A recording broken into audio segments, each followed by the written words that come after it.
sa panibago kong video dito sa aking channel. Nasa Pilipinas kami, oh yes!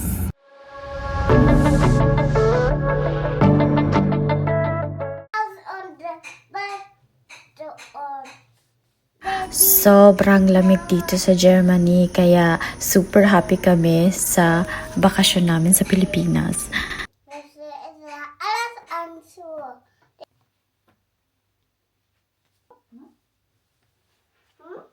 Tingnan nyo naman yung itsura dito. Sobrang white and sobrang lamig talaga. At syempre, bagong yung lahat, kailangan naman na naming ayusin yung mga luggages namin. And tingnan nyo naman, actually, yung bilang ng luggages na yan is kada isa sa amin may dalawang luggage. So, lahat yan, normally 8 luggages. Pero iba-iba din yung sizes ng luggages namin. So, yes, and kinailangan din namin i-adjust yung luggages namin na dadalhin kasi syempre yung inarkala na van ni Alex or like SUV is hindi namin sure kung magkakasya ba. So, yes, sana magkasya kasi sobrang dami talaga ng luggage. Guys, sa dami nga ng luggages namin, muntikan nang hindi magkasya lahat sa sasakyan namin. Yun yung sasakyan nakatakot talaga namin. Pero, nagkasya naman siya lahat. Sobrang siksikan lang talaga. Kaso, ang hindi namin na madala is yung stroller ni Mateo. So, kailangan namin iwan yung stroller niya. So, on the way na nga kami ngayon sa airport at sobrang aga talaga naming nagising. Siguro mga alas 3 umalis na kami ng bahay kasi kailangan namin ng 2 to 3 hours and talaga namang haggard. Tapos ito nga si Mateo talagang tulog na tulog pagdating namin doon. Tulog na tulog. Let's go! Let's go. Meron pang isa doon. Gefunden. 2, 3, 4.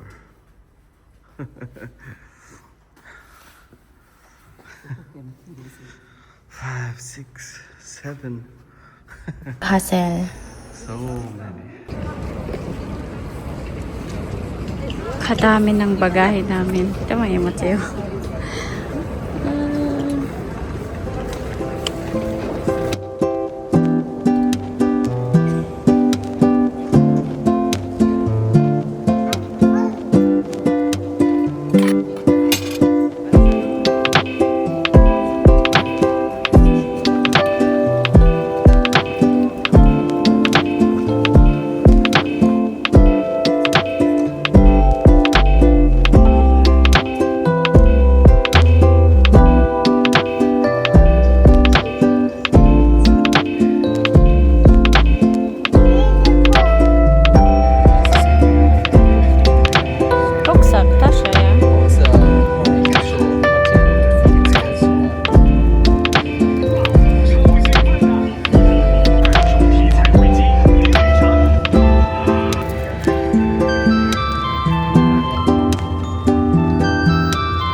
Spoon pork.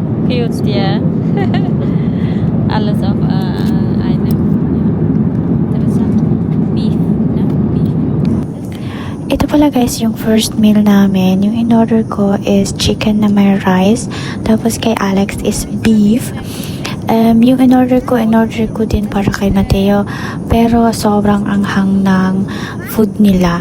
Napansin namin sa buong flight, halos maaanghang yung siniserve nila. So, lesson na yun para sa amin na next time, pagbalik namin, o-orderan na namin si Mateo ng food na para sa kanya. Kasi hindi rin niya nakain yung mga food na nakuha namin para sa kanya. So halos ang nakain niya lang like apple or more on tinapay. Buti na lang nga may ibang option like tinapay and something. Kasi kung hindi siguro siya makakakain doon ng ganon. Actually ngayon lang yung parang like thoughts na nakuha namin kasi nung last time na pag-uwi namin ng Pilipinas, 6 months old pa lang si Mateo. So breastfeeding pa lang ako noon. So hindi pa namin na-imagine na ganito pala dapat yung gagawin. Pero syempre, experience na lang din and matututo na lang talaga tayo sa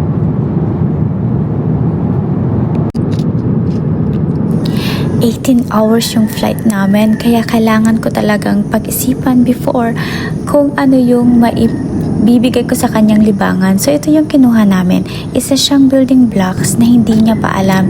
Binili ko lang to before kami mag-flight.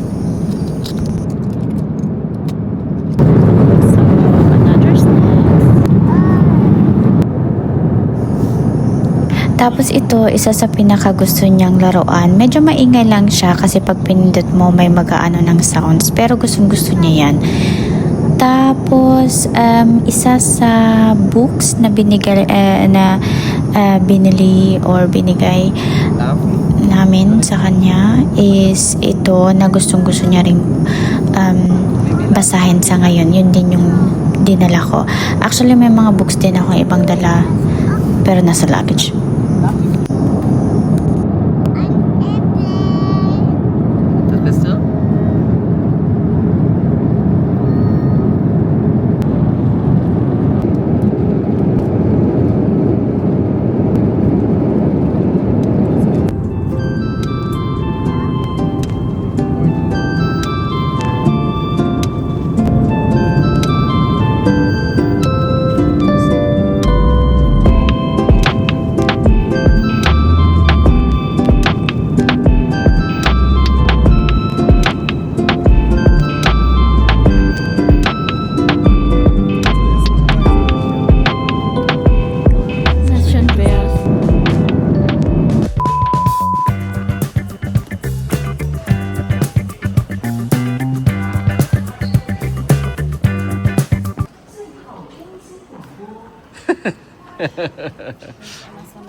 Welcome to the Philippines. Nandito na kami, mabuhay. Tapos yung pila sa likod, nalagpasan namin yan kasi may senior kaming kasama.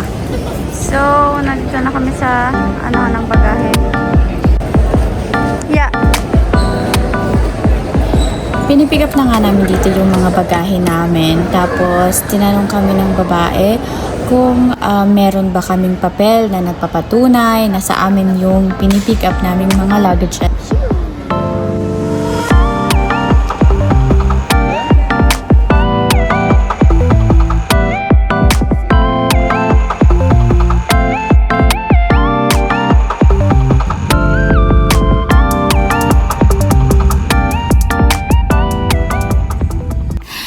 So, ito na nga, medyo naninibago yung asawa ko. Kailangan niya ulit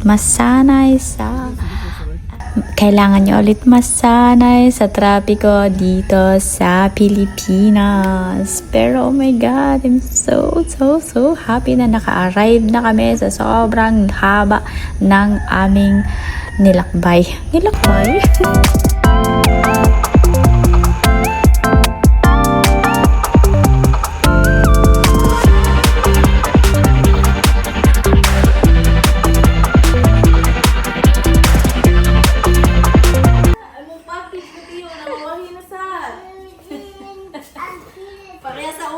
una kag-abot.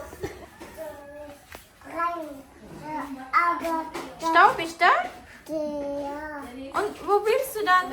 Dito po yung batcha mo. Ach ja, ja, stimmt, ja, ja, oo. Ang taas na naligo. Willst du lieber da schlafen? Willst du lieber da?